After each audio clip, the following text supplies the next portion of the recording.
Hi, I'm James Brown. In case you missed it, this is the week that was at jamesbrowntv.substack.com. Go Bills. How long should the work week be? This is commentary from James Brown. My work week never seems to end. That's of my own making. The United Auto Workers don't want to live like that, and honestly, I can't blame them. In their negotiations this fall with Ford, Stellantis, and GM, the union demanded a 25% wage increase, baked-in wage growth, cost of living adjustments, and more. But the showstopper demand was a 4-day work week without a wage cut. A few days back, they reached a deal, but they didn't get the work week cut. But it all made me wonder about what's possible. On one level, a 32-hour work week seemed crazy. But as I thought about it, maybe not, because the work week has never been set in stone. According to the Economic History Association's timeline of the work week, many Americans worked 70 hours or more in the mid-1800s. And that number has dropped ever since. And when you dig a little more, you'll see that manufacturers in the early 1900s were the first to move to a 40-hour work week. Among them, strangely enough, was Ford Motor Company in 1926. In the depths of the Great Depression, 40-hour work weeks became American law. Work hours and workplaces didn't stop changing there, and COVID-19 sped up that evolution, as I'll discuss here in the weeks and months to come. I think in a few years, we'll look back and say, wow, we worked more than 32 hours on average a week? Let me know what you think at jamesbrowntv.substack.com or email me at jamesbrowntv@gmail.com. You can also leave me a message at 585-484-0339. On that note, I'm James Brown, and as always, be well. The power of the third party. This is commentary from James Brown. It's election day in most of America, so I asked ChatGPT to write me a 200-word script on third parties. This is what it came up with. It's called The Power of the Third Party. It starts in a living room. We see Jenny, a passionate young activist, preparing for a meeting. She's surrounded by posters and pamphlets promoting her third-party candidate.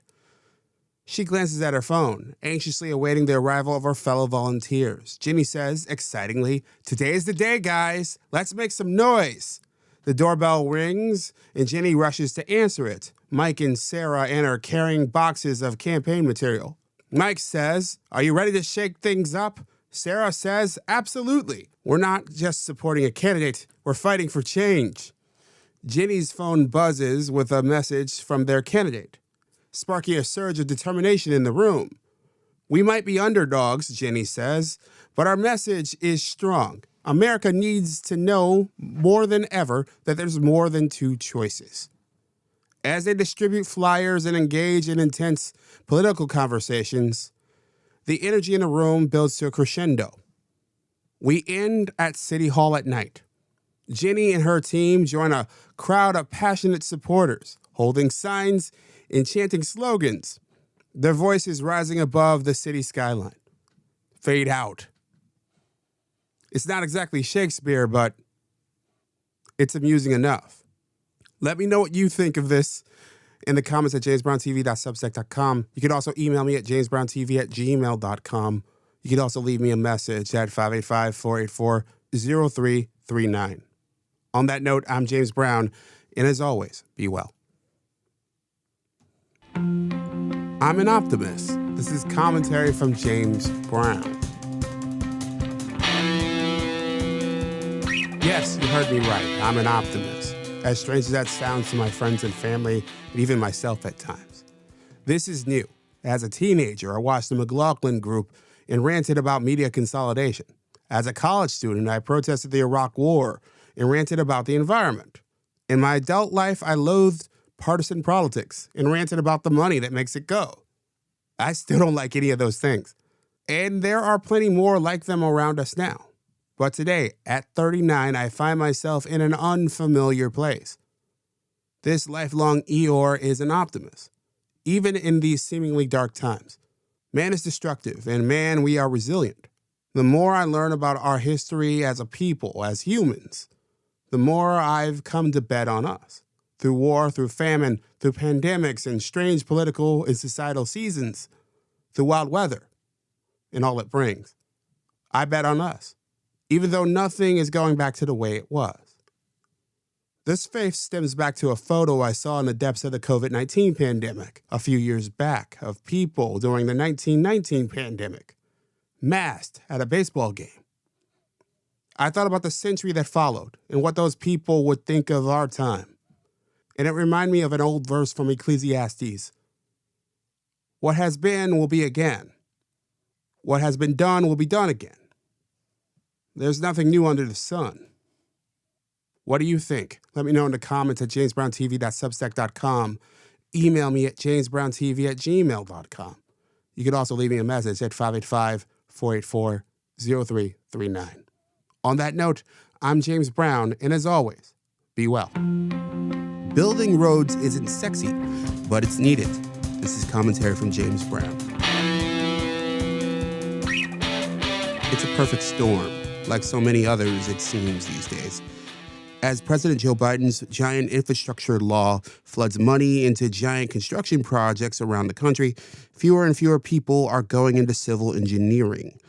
One of those roles needed to actually do the work.